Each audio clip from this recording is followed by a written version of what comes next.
Всем привет! Это обзор длинных шипов Dr. Neubauer Desperado без губки. Недавно мы опубликовали краткий обзор, а это детальный, с разбором по элементам. Основание использовалось Inhe 970XXA.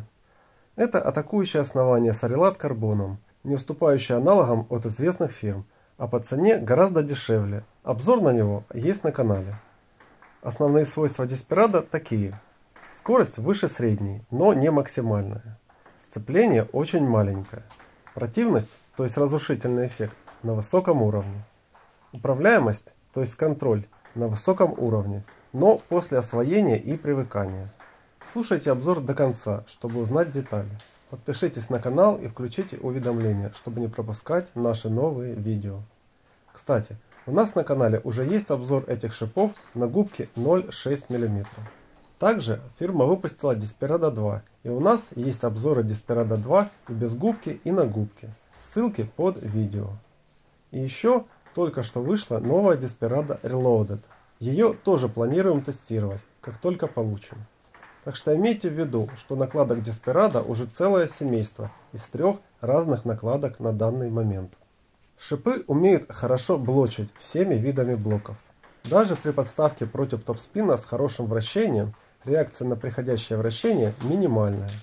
В процессе игры у меня сложилось впечатление, что при подставке больше влияния оказывает не приходящее вращение, а угол подлета мяча к шипам. Шип жесткий, время контакта с мячом короткое, мяч цепляется за накладку минимально. Если отскок более вертикальный, то мяч не вминается в шип, а проскальзывает и отлетает от блока выше. Поэтому надо в первую очередь следить не за вращением, а за траекторией приходящего мяча. То есть, если сравнить с игрой с сильно тянущими длинными шипами, то у сильно тянущих важнее правильно оценить вращение, а у этих и других подобных важнее обратить внимание, под каким углом летит мяч. Ну а слабая восприимчивость к вращению дает возможность создавать значительный реверс. Кстати, если в момент соприкосновения с мячом двигать ракетку, то можно в небольшой степени влиять на отдаваемое вращение. Усилить его чоп-блоком или наоборот ослабить и сделать плоский возврат из атаки с несильным вращением. Демпфирующая способность у шипа есть, но небольшая. При мощной атаке шип немного гасит скорость, но в основном вам следует самостоятельно ее гасить, техника исполнения блока. В целом, управляемость при подставке по топсу на атакующем основании приемлема для массового любительского уровня. А на медленных основаниях управляемость, конечно же, намного выше. Чоп-блок я не применяю, но он работает. Можно успешно делать его на более медленных основаниях, поскольку на них сцепление будет больше, и разница отдаваемого вращения между подставкой и чоп-блоком будет больше. А на атакующем основании нету смысла чопать, поскольку сложно делать, а блок-подставка и так отлично работает.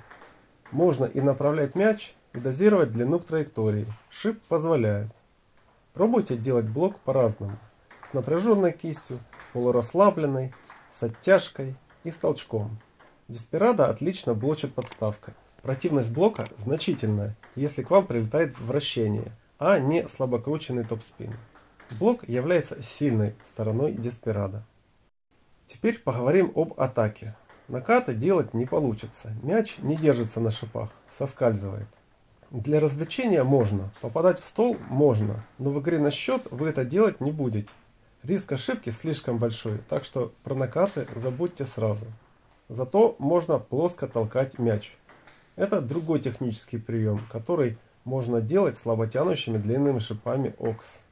Тут движение короче наката, то есть на его выполнение нужно меньше времени, а у соперника, соответственно, остается меньше времени, чтобы увидеть, что происходит, и занять позицию.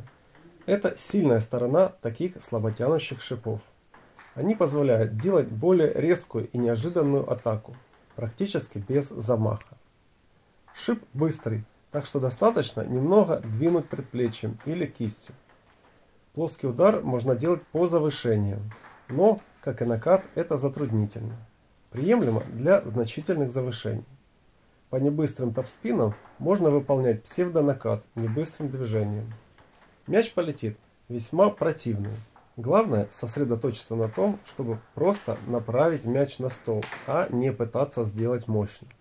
Теперь про кач на столе. Это очень хороший элемент у Desperado. Он комфортный для хозяина и злобный для соперника, после того, как вы привыкнете к шипам. Всяческие тычки, пихалки, длинно, коротко, диагонально, разными движениями. Вот это все добро, которое так любят многие игроки с гладкими накладками, когда оно прилетает к ним из теннисной преисподней. Desperado позволяет это делать в промышленных масштабах, вызывая лучи любви и довольные взгляды гладкоствольных игроков. Возможно, вы подумали, что если у шипов кач главный элемент, то это несерьезно, и так побеждать не получится. А вот и нет. Я попрактиковал и выяснил, что это сила. Нагло пихнул или укоротил. И если соперник сразу не проиграл, то есть большая вероятность захватить инициативу, после чего можно продолжать реализовывать противный кач, либо атаковать другой накладкой. Как вам больше нравится. Я делаю и так, и так. Прием подач тут в целом выглядит примитивно. Это либо подставка, либо пихание. Зависит от того, что к вам прилетает. Еще можно сделать шаг от стола и отрезать по опускающемуся мячу. Это от безнадеги, либо в том случае, если к вам почему-то прилетела длинная крученная подача, которую можно противно вернуть таким способом. При таких отыгрышах у вас может получиться низкий, тухлый прием. Шипы позволяют. По более коротким подачам можно злобно пихать. Это выгодная позиция. Неудобный вариант – это длинная быстрая подача на шип. В этом случае только подставлять. Конечно, при этом надо пытаться укоротить мяч, либо наоборот максимально длинно направить. И выбрать неудобное направление. Например, длинно в локоть или влево, если соперник двинулся вправо. В общем, прием подач у Desperado хороший, типичный для такого типа шипов. Специально в защите я эти шипы не тестировал, но эпизодически отрезал по разным мячам. Вывод такой. Эти шипы вполне комфортны в защите. Возвращать мячи под резкой легко. Но я не защитник, поэтому не могу оценить все нюансы с позиции квалифицированного защитника. Если играете в защите и пробовали эту накладку, напишите несколько слов в комментариях. А я лишь заметил, что возвращать мячи под резкой комфортно. Управляемость отличная. Подставка издалека, она же дальний блок, тоже работает отлично. Подрезка по топспину с хорошим вращением возвращает мощный запил. Но если на топспинах, которые вы подрезаете, слабое вращение, то и подрезки будут получаться соответственно слабые. Возможность игры дальним блоком позволяет варьировать возвраты, играя издали то подрезкой, то блоком. Наверное, эта накладка не для классической защиты. Но тех, кто просто любит часто подрезать или часто возвращать издали разными способами, качество подрезки и вообще возвратов издали должно удовлетворить. А теперь подведу итог. Поизучав эту накладку недели 3, я пришел к выводу, что с ней очень желательно уметь перекручивать ракетку и играть обоими типами накладок с обоих сторон. Чтобы вы правильно поняли, я объясню. Когда вы левой стороной пихнули длинно или наоборот коротко, соперник, вероятнее всего, выдаст вам налево небыстрый мяч. Поэтому будет уместно перекрутить ракетку и сыграть слева топспином или накатом, или плоским ударом наотмашь. То есть, умение крутить ракетку и атаковать гладкой слева нужно, чтобы реализовывать удобные мячи, которые будет выдавать соперник в ответ на игру шипами. Или, например, соперники могут повадиться часто и нагло подавать вам влево длинно-плоско, чтобы потом атаковать. Соперники будут ощущать себя комфортно в такой ситуации, а значит уверенно. Если вы умеете слева играть гладкой, то сможете радовать их накатами и топспинами по таким мячам. И соперники уже не будут считать, что они могут смело засылать вам плоскач на шип в любое время дня и ночи, а затем атаковать, пафосно попивая кофе другой рукой. В целом у Desperado можно выделить кач и блок.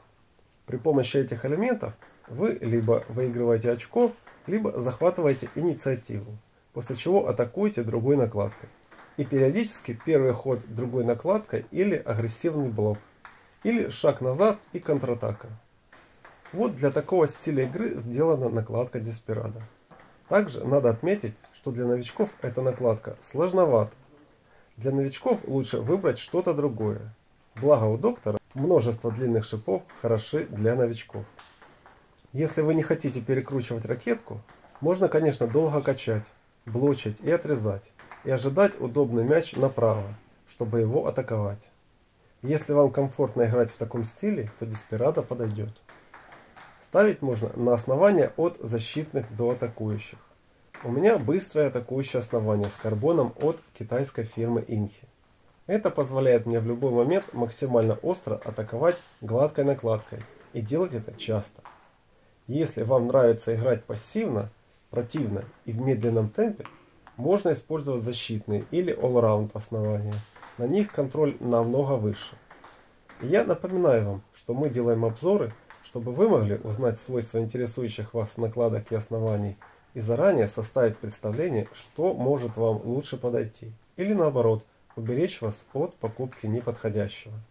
С этой же целью на сайте магазина TT Maximum построена подробная система фильтров и характеристик, помогающих разобраться в том, на какую тему та или иная накладка или основание, и какими свойствами они обладают.